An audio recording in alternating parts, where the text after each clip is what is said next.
मैं सर्वशक्तिमान परमात्मा के अस्तित्व को मानने से इनकार करता हूं। मैं नास्तिक इसलिए नहीं बना कि मैं अभिमानी हूं, पाखंडी या निरर्थक हूं।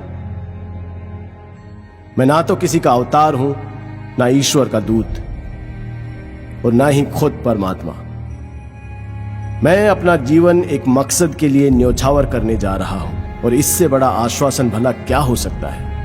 ईश्वर में विश्वास रखने वाला एक हिंदू पुनर्जन्म में एक राजा बनने की आशा कर सकता है। एक मुसलमान या एक ईसाई को स्वर्ग में भोग विलास पाने की इच्छा हो सकती है। उसे अपने कष्ट और कुर्बानियों के बदले पुरस्कृत होने की कामना हो सकती है।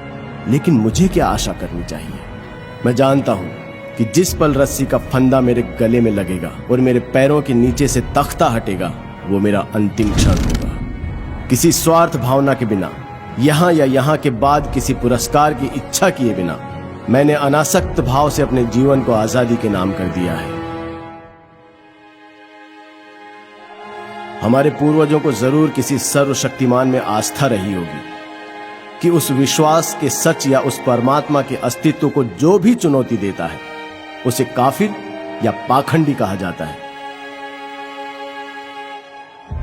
चाहे उस व्यक्ति के तर्क इतने मजबूत क्यों ना हो कि उन्हें झुठलाना नामुमकिन हो, या उसकी आत्मा इतनी सशक्त क्यों ना हो कि उसे ईश्वर के प्रकोप का डर दिखाकर भी झुकाया नहीं जा सकता। और इसलिए ऐसे व्यक्ति को अभिमानी कहकर उसकी निंदा की जाती है।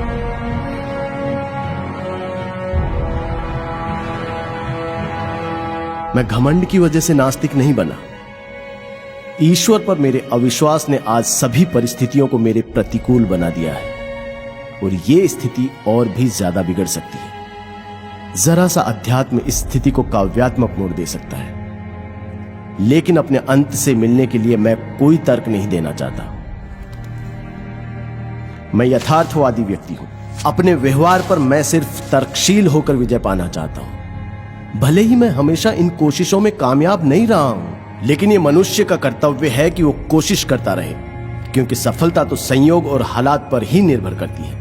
आगे बढ़ते रहने वाले प्रत्येक व्यक्ति के लिए जरूरी है कि वो पुरानी आस्था के सभी सिद्धांतों में दोष ढूंढे। उसे एक एक कर पुरानी मान्यताओं को चुनौती देनी चाहिए। उसे सभी बारीकियों को परखना और समझना चाहिए। अगर कठोर तर्क वितर्क के बाद वो किसी धारणा तक पहुंचता है, तो उसके विश्वास को सराहना चाहिए। उसके तर्कों को गलत या झूठा भी समझा जा सकता है, पर संभव है कि उसे सही ठहराया जाएगा, क्योंकि तर्क ही जीवन का मार्गदर्शक है।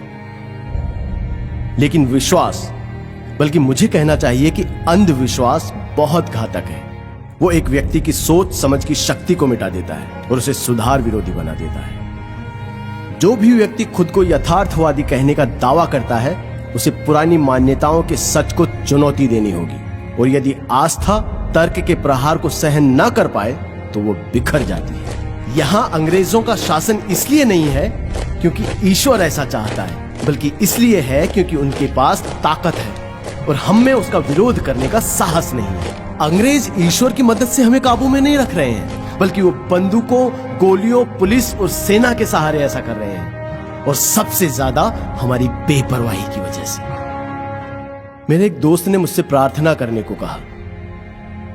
जब मैंने उससे अपने नास्तिक होने की बात कही, तो उसने कहा, जब तुम्हारे आखिरी दिन नजदीक आएंगे तब तुम यकीन करने लगोगे। मैंने कहा, नहीं मेरे प्यारे मित्र, ऐसा कभी नहीं होगा। मैं इसे अपने लिए अपमानजनक और नैतिक पतन की वजह समझता हूं। ऐसी स्वार्थी वजहों से मैं कभी प्रार्थना नहीं करूंगा।